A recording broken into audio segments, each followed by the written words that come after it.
are walking down to the National Assembly.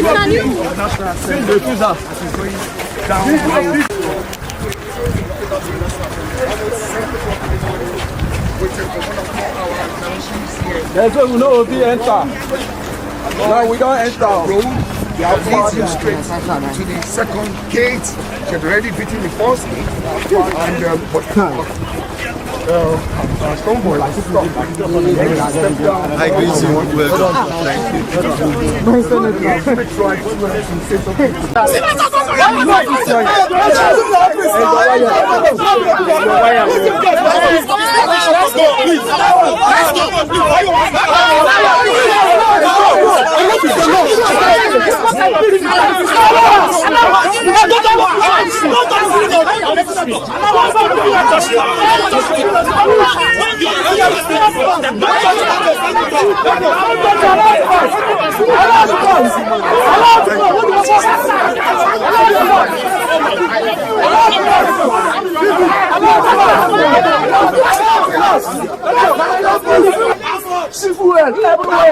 Thank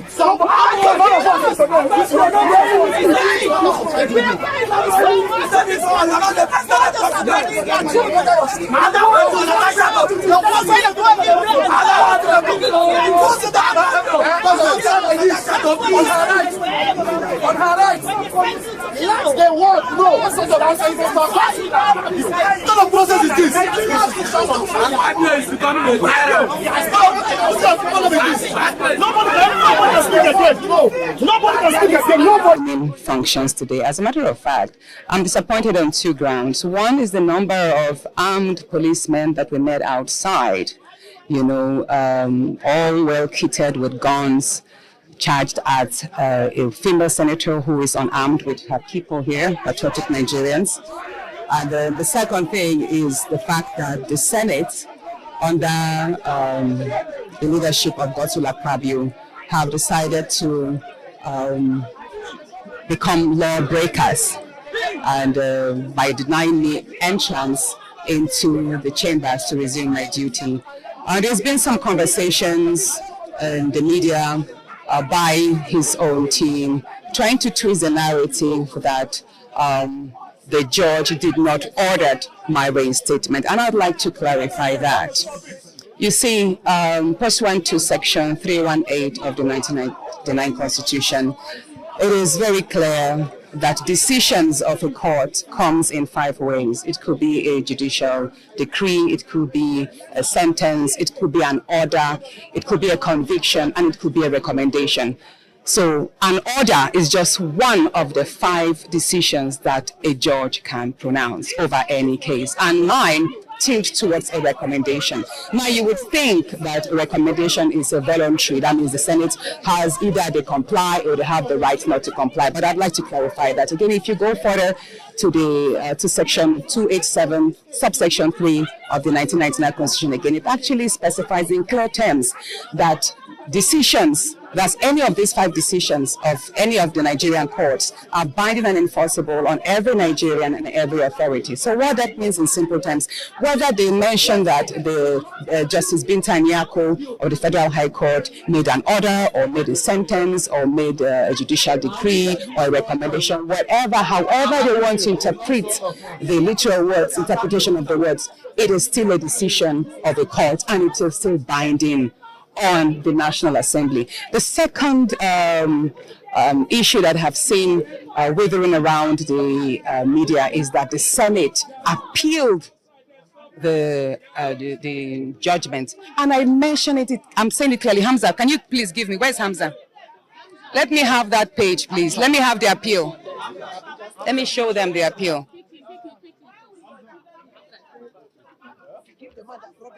Now, this is the appeal that was initiated last week against Justice Binta Nyako's judgment.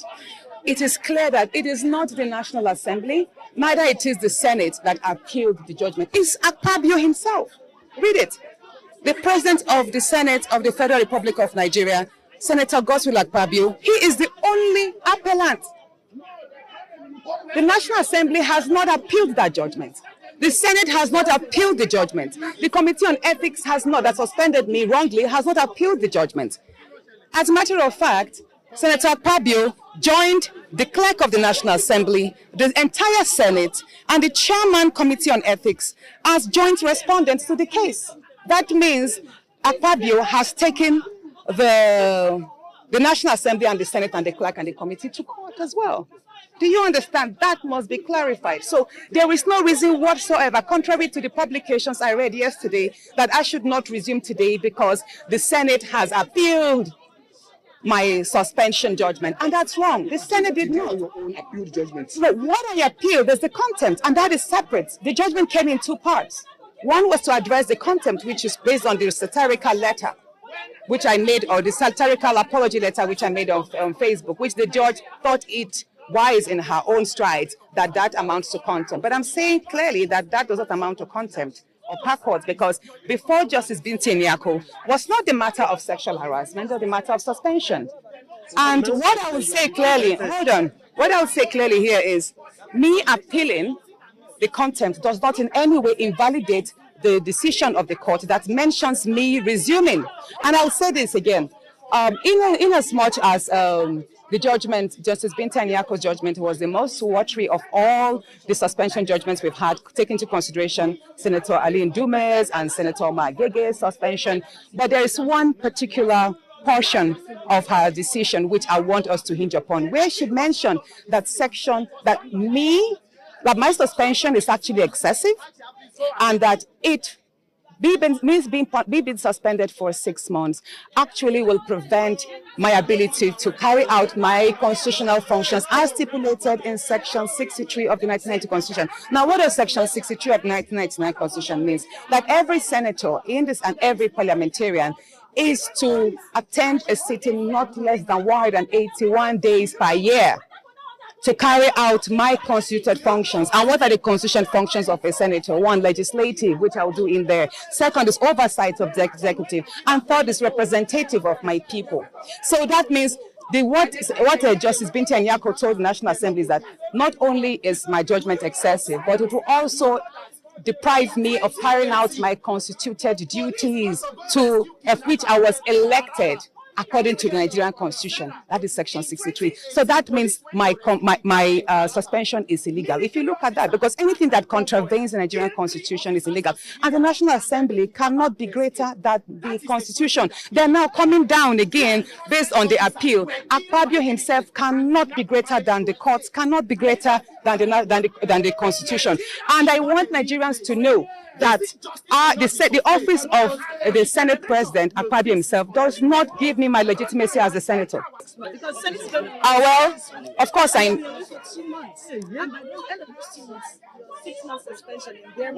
See, the most important thing is I am proving to the good people of Kogi Central and Nigerians at large, especially the women who have continuously written to me that they have derived courage in my actions so far.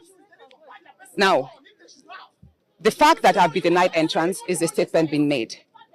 Our narratives are being shaped, history is being formed and shaped, and policies, again, all of this work together through intentional actions like we have done today. It's on record that the National Assembly under Akpabio has decided to be in contempt of the court's decisions.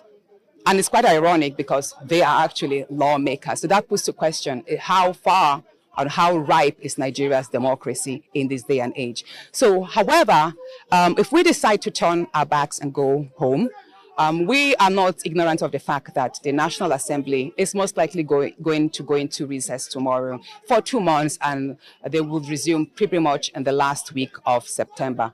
And like you rightly said, that means they would have pretty much served the earlier 6 months suspension. I'm saying that because as at now, I'm no more suspended.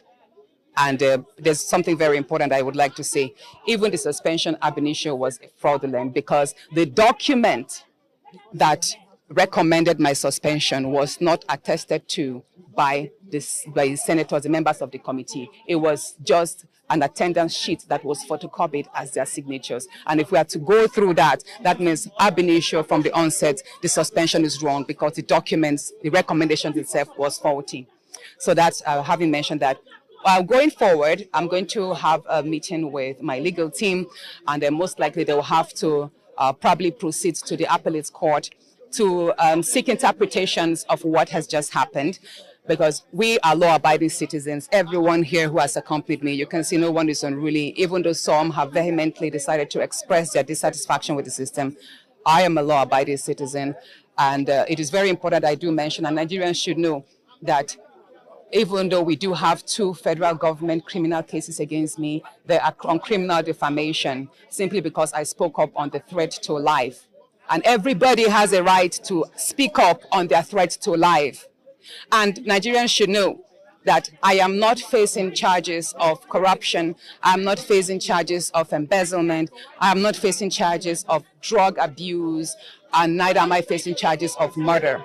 And it's ironic that the people who are actually testifying as witnesses in the 2 federal government cases have cases at EFCC, have files at EFCC on record that they have actually embezzled state funds running into billions.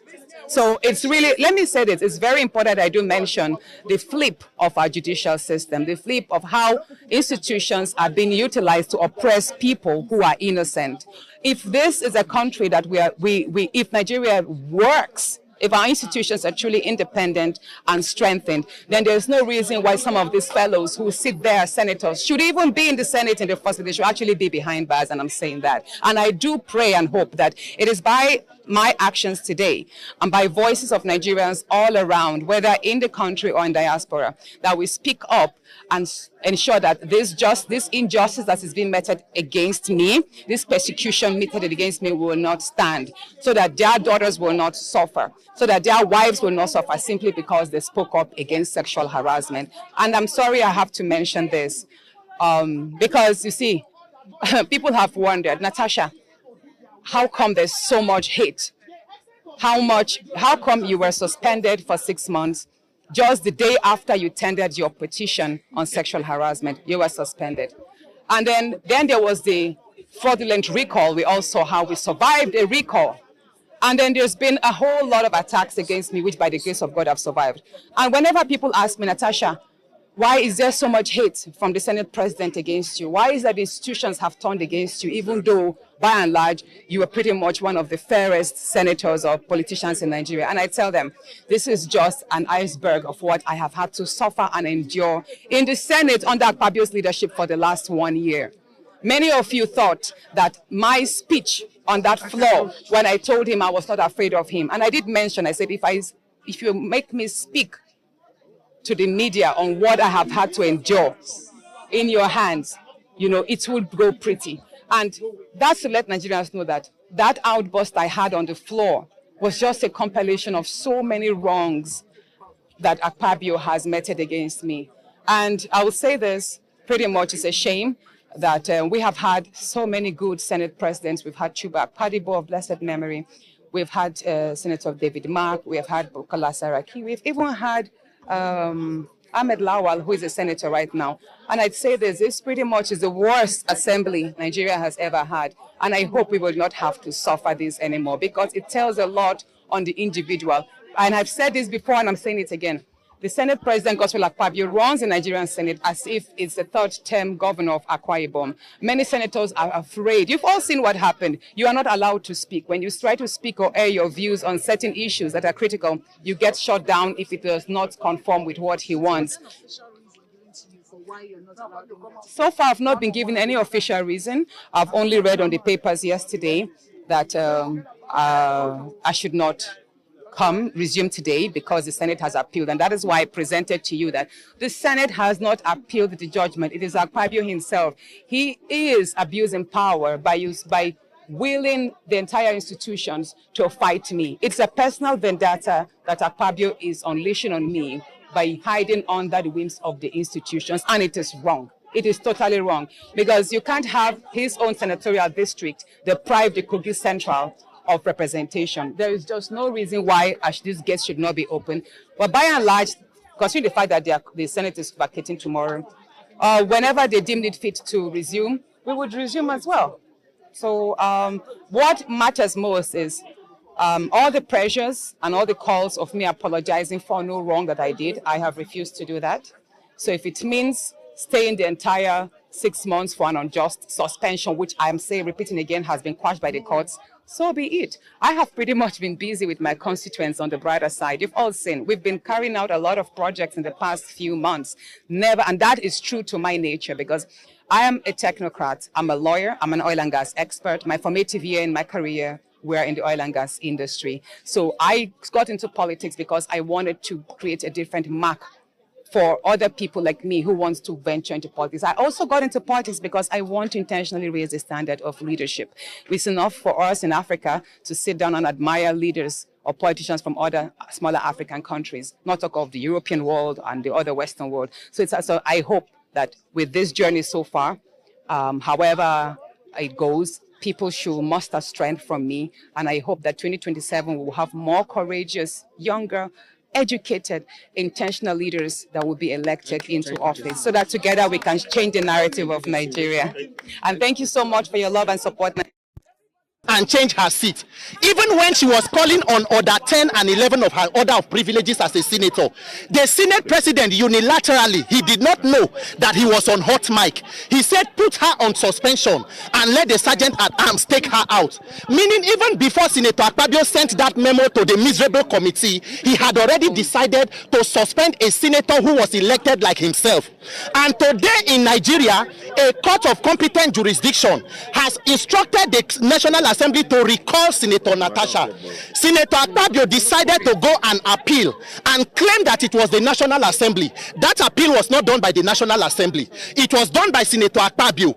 Every other respondent includes Senator Natasha, the clerk of the Senate, and also the Senate. So as we speak right now, Senator Akpabio has taken the entire Senate before the court. And what we want to emphasize here today, because injustice to one is injustice to all. In a National Assembly or a Senate of 109 senators, we have only 4 women. One of them is the person going through this persecution. No senator has been suspended for up to 6 months. Her salary withdrawn, her security withdrawn, even when they know that she's in the eye of the storm. What is going on is an illegality. The other 3 senators, Senator Oluronti Idi-Atadebule is the former deputy governor to Ambode. That one is an APC stalwart. There is Senator Ekpali Bohari Banigo, the former deputy governor to Governor Wike, is also an APC person. And then we have Senator Ireti Kingibe, who is fighting seen and unseen battles. So the only person who is left is Senator Natasha. And everybody who is a Nigerian who talks about women's rights, gender equality, proper representation must support the cause of Senator Natasha. She is doing even more than enough, even during her suspension. And this injustice must not be allowed to stand. If Senator Natasha has only one supporter, it will be me. We will stand by her to ensure, because if women will not speak up for women, we the men will rise up and protect the rights of our own women. Senator Natasha is not subject or subordinate to Senator Akpabio. They were elected and sent to represent their people with equal rights. This kind of injustice must not be allowed to continue. Senator Akpabio is not the constituted authority of Nigerians. Nigerians, if it can happen to a senator, it can happen to anybody. Who